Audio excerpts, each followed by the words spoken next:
See the screen, students? Yes, ma'am. Okay, cool.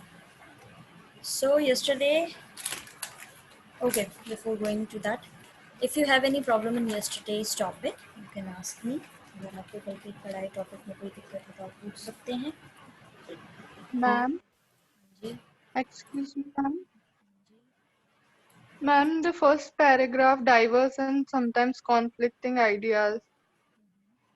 Okay, ये तो भी हमें डिस्कस करना है। मैंने आपको इसमें वर्ड्स दिए थे कुछ मीनिंग्स के लिए। Yes, ma'am. Yes, ma'am. Okay, so we'll be discussing those words first of all, and then I will again teach you this, explain you this para. Okay. Okay, ma'am. Okay, so we are still waiting for some students to join the session. Some names are missing. We'll wait for 2 minutes.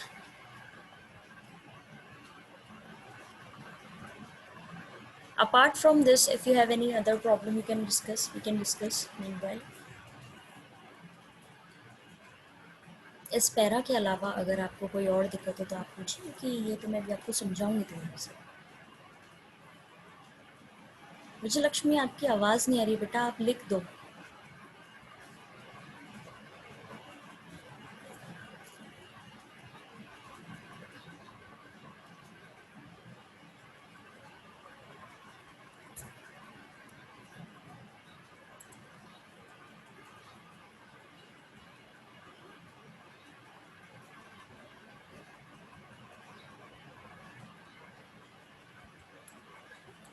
किसी को कोई problem नहीं है?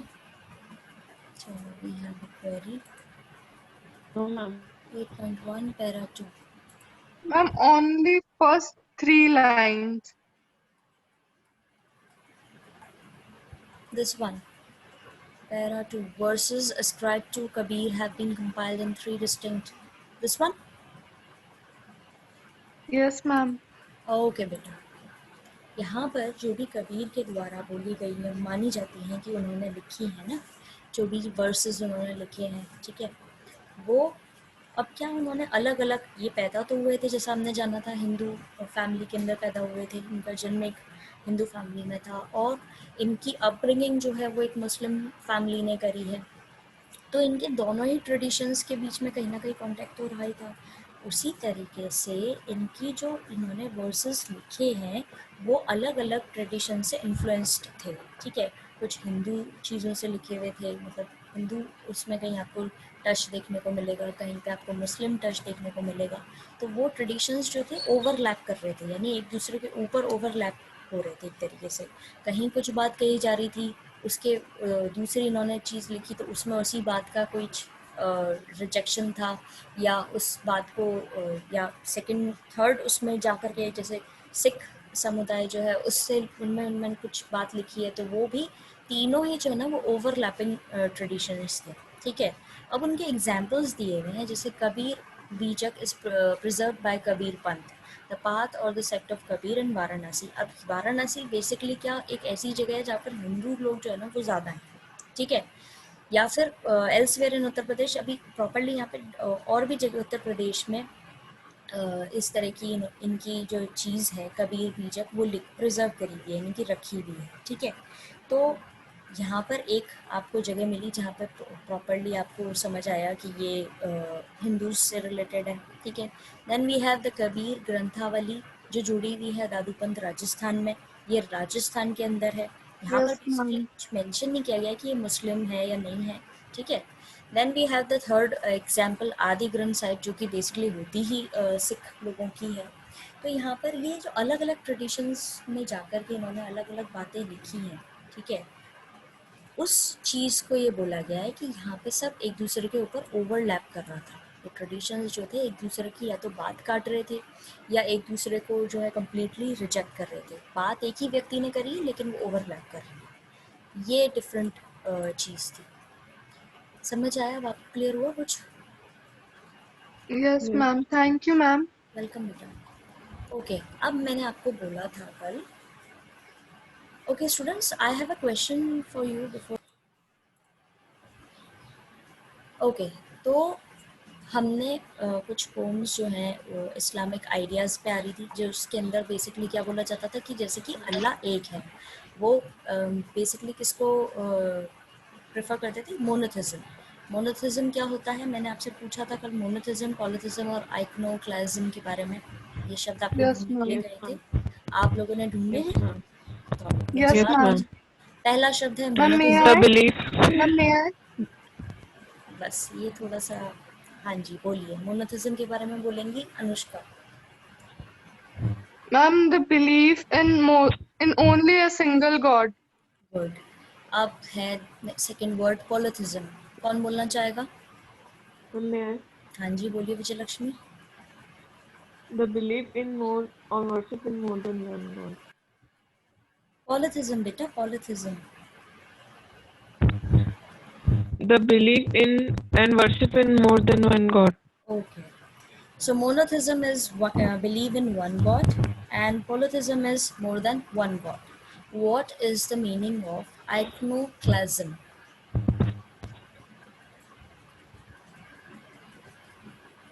Nobody? Ma'am, I may I? have doubt in this. Okay, Vijay Lakshmi. Ma'am, may Okay, I? yes Anushka, please go on. Ma'am, the rejection or destruction of religious images. Okay, beliefs. Okay, cool. So good, both of you. आप लोगों ने मेहनत करी, I appreciate that. अब क्या हो रहा था? मोनोथिज्म का मतलब होता था इस्लाम के दौरान में ये चीज़ थी कि आपको एक ही भगवान की पूजा करनी है, और दूसरी तरफ दूसरा हिंदू रिलीजन जो था उसके अंदर बोला जाता था कि एक से ज़्यादा भगवान की भी आप पूजा कर सकते हैं। ठीक है।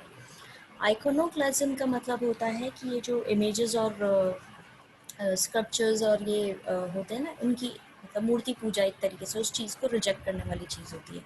तो इस्लाम के आइडियाज़ के अंदर क्या था कि पहले आपको इमेजेस और उनकी पूजा नहीं करनी है, ठीक है, और भगवान जो है वो एक ही है, यानी कि अल्लाह जो है वो एक ही है। और दूसरी तरफ हिंदू लोग जो थे वो उनकी मान्यता ये थी कि आप मूर्ति पूजा भी कर सकते हैं और इमेज वर्शिप भी हो सकती है, ठीक है, और एक से ज़्यादा भगवान की भी आप पूजा कर सकते हैं, यानी एक से ज़्यादा भगवान हैं। तो ये दोनों चीज़ें जो हैं आपस में क्या कर रही थी, कहीं ना कहीं कन्फ्लिक्टिंग आइडियाज़ थे ये, ठीक है। डाइवर्स तो थे ही, विविधता तो थी, लेकिन ये कन्फ्लिक्टिंग आइडियाज़ भी थे, यानी एक दूसरे को बिल्कुल अपोजिट आइडियाज़ थे, ठीक है। ये इनकी पोम्स के अंदर बहुत ज़्यादा देखा जा सकता था। अब जैसे कि हमने ऊपर पढ़ा था ना कि वो ओवरलैपिंग ट्रेडिशन वाली चीज़ जो थी वो यहीं पे इस तरीके से आप उसको जोड़ सकते हैं, रिलेट कर सकते हैं कि कैसे ये ओवरलैपिंग ट्रेडिशन हो रहा है, क्योंकि हिंदूज़ अलग कुछ कह रहे थे, उनकी पोम्स के लिए कबीर ने जो पोम्स लिखी हैं जिसके बारे में उन्होंने कुछ आइडियाज़ हिंदू कल्चर से लिए हैं वो अलग हैं, और कुछ आइडियाज़ जो इस्लामिक कल्चर से उन्होंने लिए हैं वो अलग हैं। तो इस तरीके से एक के ऊपर एक ओवरलैप कर रहे थे, ठीक है। Okay, diverse and sometimes conflicting ideas are expressed in these poems. Some poems draw on Islamic ideas and use monotheism and iconoclasm to attack Hindu polytheism and idol worship. Others use the Sufi concept of zikr and ishq to express the Hindu practice of Nam Smaran, remembrance of God name. अब ये तो हमने पढ़ा कि वो कैसे एक दूसरे पर अटैक हो रहा है, ठीक है। मुस्लिम्स की अलग थ्योरी है, हिंदूज़ की अलग थ्योरी है, लेकिन एक चीज़ जो दोनों में कॉमन है वो क्या थी? ज़िक्र और इश्क। यहाँ पर भी समा बनता था और लोग बाग अपने अल्लाह के लिए जो है कव्वालियाँ गाते थे, ठीक है, एक्सप्रेस कर रहे थे अपनी व्यूज़ को। उसी तरीके से हिंदुओं के अंदर क्या होता था? नाम स्मरण, यानी कि भगवान का नाम याद लेकर के भगवान को याद किया जाता है, मंत्र हो, उच्चारण हो, भजन हो, कीर्तन हो। तो ये दोनों में चीज़ एक सिमिलर थी। तो यहाँ पे आप इस चीज़ को समझ सकते हैं कि कबीर ने जो भी बातें या अपनी कविताओं के अंदर लिखी है, जो भी पोम्स के अंदर उन्होंने लिखी है, वो कैसे एक दूसरे के साथ कन्फ्लिक्टिंग है, ठीक है, एक दूसरे के बिल्कुल विपरीत है, और कहाँ पर वो दोनों ही चीज़ें जो हैं सिमिलैरिटी भी उनमें कुछ है। तो कुछ यहाँ पर डिसिमिलैरिटी है और कुछ जो है यहाँ पर सिमिलैरिटी है। अब समझ आया ये पैरा?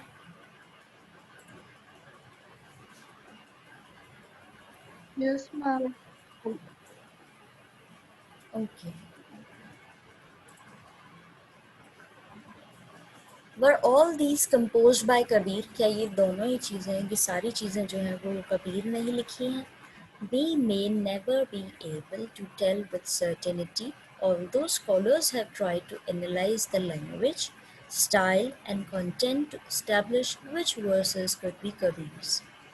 अब यहाँ पर क्योंकि कोई प्रॉपर प्रूफ नहीं है कि ये सारी चीज़ें कबीर ने ही लिखी हैं, तो हिस्टोरियंस जो होते हैं वो क्या करते हैं, इस चीज़ को एनालाइज करते हैं। जिस तरह की स्टाइल इनकी हुआ करती थी कविताएं लिखने की, उस पर बेसिस, या जो लैंग्वेज ये यूज़ किया करते थे उस पर बेसिस, या जिस चीज़ के बारे में ये लिखा करते थे उसके बेसिस पर ये कोशिश करते हैं कबीर की चीज़ों को कंपाइल करने की और डिफ्रेंशिएट करने की।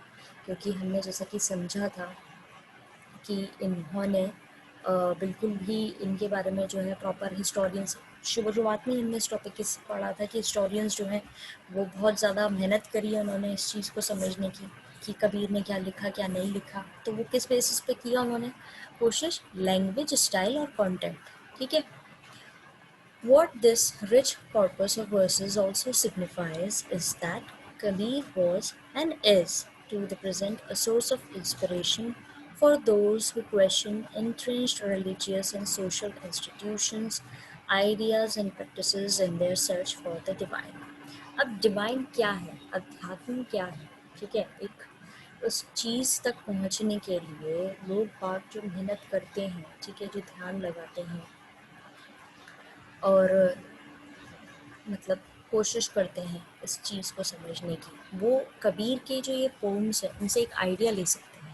ये जो रिच कॉर्पस है वर्सेस का, यानी कि एक डेड कॉर्पस, यानी कि डेड बॉडी आप समझ सकते हैं, एक ख़त्म जो हो रखा है, ठीक है, कविताओं का एक ऐसी चीज़, ऐसा कलेक्शन है कबीर का जिससे पहले भी और आज के समय में भी लोग बाग इंस्पायर हो सकते हैं, और जो उनके मन में क्वेश्चंस चल रहे हैं धर्म को लेकर के, धार्मिक चीज़ों को लेकर, धार्मिक इंस्टीट्यूशंस, आइडियाज़ को लेकर के, या जो उनकी प्रैक्टिसेस हुआ करती थी, कैसे अध्यात्म की तरफ हम मुड़ सकते हैं, उन सब चीज़ों का जवाब आपको कबीर की पोम्स के अंदर मिल सकता है। ठीक है, क्योंकि यहाँ पर सिर्फ एक रिलीजन को लेकर के ही चीज़ें नहीं लिखी गई है, यहाँ पर अधिकतर सारे रिलीजन को लेकर के इन्होंने चीज़ें लिखी हैं। ठीक है, just as Kabir's ideas probably crystallized through dialogue and debate, explicit or implicit, within the traditions of Sufis and yogis in the region of Awadh, part of present-day Uttar Pradesh, and his legacy was claimed by several groups who remembered him and continue to do so. अब कबीर के जैसे ideas हैं, ठीक है, जो उनका तरीका था डायलॉग्स देना, मुहावरे भी आपने कबीर के पढ़े होंगे, ठीक है, या उनके श्लोक सॉर्ट ऑफ पढ़े होंगे, या कई सारी चीज़ें जो ये बोलते थे, जिस तरीके से ये एक्सप्लिसिट क्लियरली या इम्प्लिसिट या अनक्लियर तरीका जो था इनका ट्रेडिशंस को समझाना, वो भले ही सूफीज़ का हो या योगीज़ का हो, ठीक है, ये सब ये कहाँ करते थे अधिकतर, अवध के अंदर। अवध जो है वो क्या है, उत्तर प्रदेश का एक हिस्सा है। ठीक है, अभी भी कई सारे लोग या ग्रुप ऑफ पीपल जो है कोशिश करते हैं या क्लेम करते हैं वो कि हमें सब पता है और हम इस चीज़ को आगे तक लेके जाएंगे, क्योंकि क्या है, कबीर के बारे में अभी तक भी क्लियर पिक्चर आपके सामने नहीं आई है। अलग अलग जगह के लोग अलग अलग तरीके से इनकी चीज़ को क्लेम करते हैं कि नहीं, हमारे यहाँ से कबीर हुए हैं, उनकी ये पोम हुई है और वो इस तरह की चीज़ों को फॉलो किया करते थे, हमारे पास में ये उनके लिखे हुए दोहे हैं। ठीक है, और दूसरी तरफ जो बाकी लोग हैं वो भी इस तरह की चीज़ें क्लेम करते हैं, तो सबका अपना अपना हिसाब से क्लेमिंग चीज़ चल रही है। सब हिस्टोरियंस को अपने अपने तरीके से जो चीज़ जिसको मिल रही है। अब क्या होता था, इनका एक तरीका होता था, ये ओरली करते थे सारी चीज़ें, ये लिखते नहीं थे। इनके मरने के बाद में सब चीज़ें कंपाइल होने लगी, जैसे हमने पहले भी पढ़ा था कि इनके मरने के बाद में इनकी बोली हुई चीज़ों को लिखा गया और उनको कंपाइल किया गया, कलेक्ट किया गया। तो अभी तक ये चीज़ क्लैरिफाई नहीं हुई है कि कब से कब पीरियड के अंदर हुए हैं प्रॉपर, इनके द्वारा क्या क्या बोली गई हैं, क्योंकि इनका जो स्टाइल था उसी स्टाइल को लोग फॉलो करके अपने हिसाब से बोला करते थे। ठीक है, तो उनको भी कई बार हिस्टोरियंस ने इनके अंदर इंक्लूड किया है कि ये भी कबीर की स्टाइल ही है, कबीर के द्वारा ही बोली गई है। ठीक है, समझ में आया?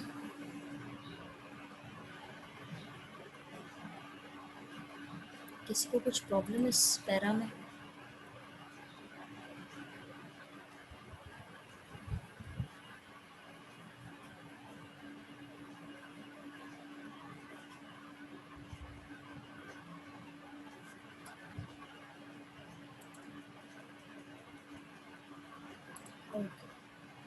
This is the most evident in later debates about whether he was a Hindu or a Muslim by birth.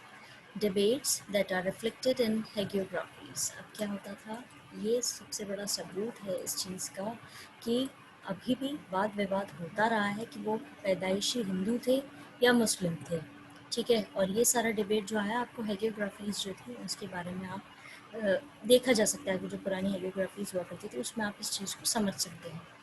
Many of these were composed from the 17th century onwards. कई सारी चीज़ें जो हैं वो लिखी गई हैं 17th century की शुरुआत में, about 200 years after Kabir's lifetime. और ये 17th century में लिखी गई हैं, और वो भी कब, 200 साल बाद, यानी कि 17th century जब शुरू हुई थी उससे 200 साल पहले कबीर का लाइफ टाइम हुआ करता था, ठीक है।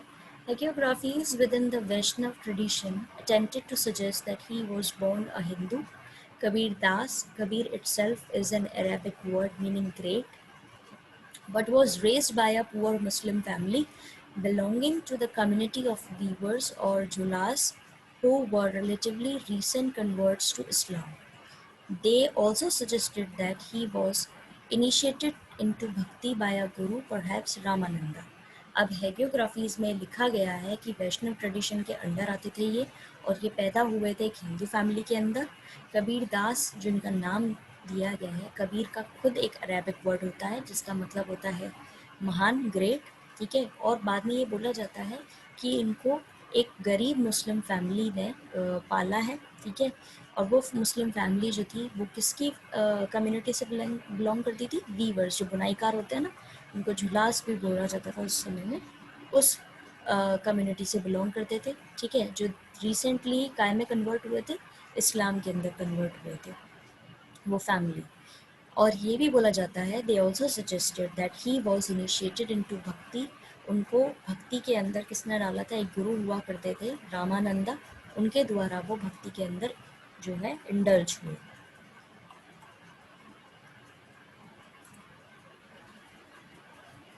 नो, ये हैंड रिटन चीज़ें होती हैं। हमने इससे पहले जो चैप्टर शुरू करा था उसके अंदर भी हेगियोग्राफीज़ का एक प्रॉपर कॉलम था, उसके अंदर ये लिखा हुआ था कि पुरानी जो चीज़ें हुआ करती थी उनके बारे में ये लिखा जाता था कि वो कहाँ से हैं, क्या हैं, ठीक है। हैंड रिटन नोट्स जो होते हैं वो उसको बोलते हैं।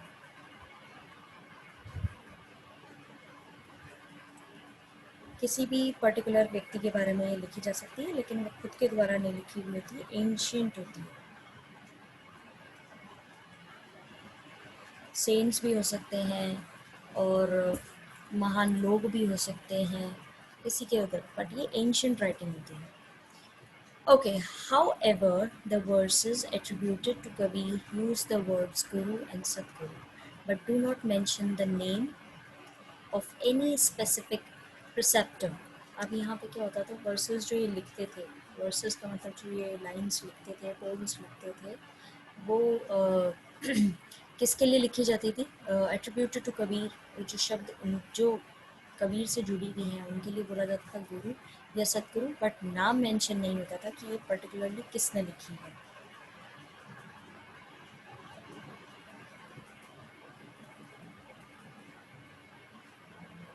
ओके, पर्टिकुलरली किस टीचर और किस के इंस्ट्रक्शन में नाम लिखी है वो नहीं था। Historians have pointed out that it is very difficult to establish that Ramananda and Kabir were contemporaries without assigning improbably long lives to either or both.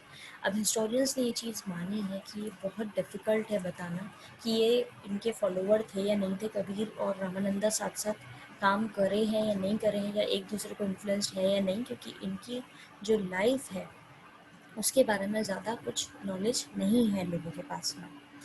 So while traditions linking the two cannot be accepted at a face value, they show how important the legacy of Kabir was for later generations. अब ये दोनों की lives को जोड़ करके देखना, एक proper आप उसकी आंकलन नहीं कर सकते उस चीज़ का, ठीक है, उसका आप कैलकुलेट नहीं कर सकते, लेकिन ये ज़रूर इम्पॉर्टेंट है कि कबीर की जो लेगेसी थी, कि कबीर ने जो बातें बोली हैं वो आने वाली जनरेशन्स के लिए कितनी इम्पॉर्टेंट रही हैं।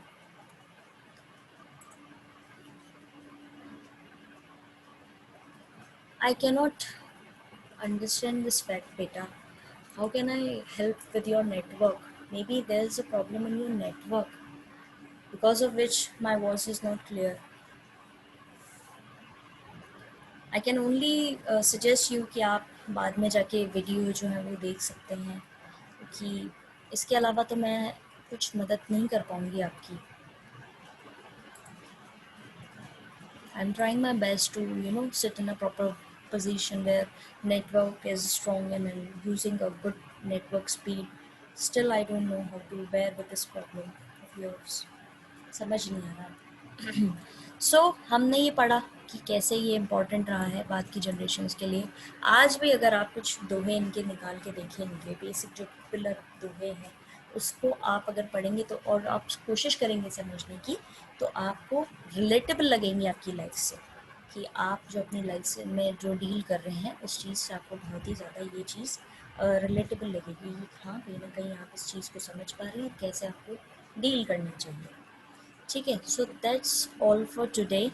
We studied Kabir and his lifespan and the poems he has written.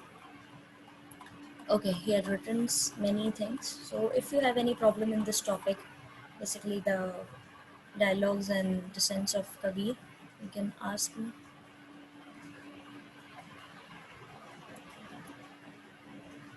No, ma'am. Okay, बच्चों. अगर आपको कुछ भी प्रॉब्लम आ रही है ना, जिससे आपको Thank you, आवाज़, ma'am.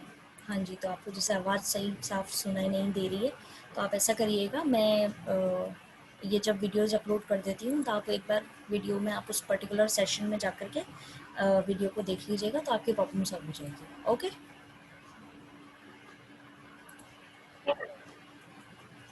Okay, ma'am. ओके बच्चों. Have a Okay, nice day ma'am. Ahead students. God bless you all. Thank you, ma'am. Welcome.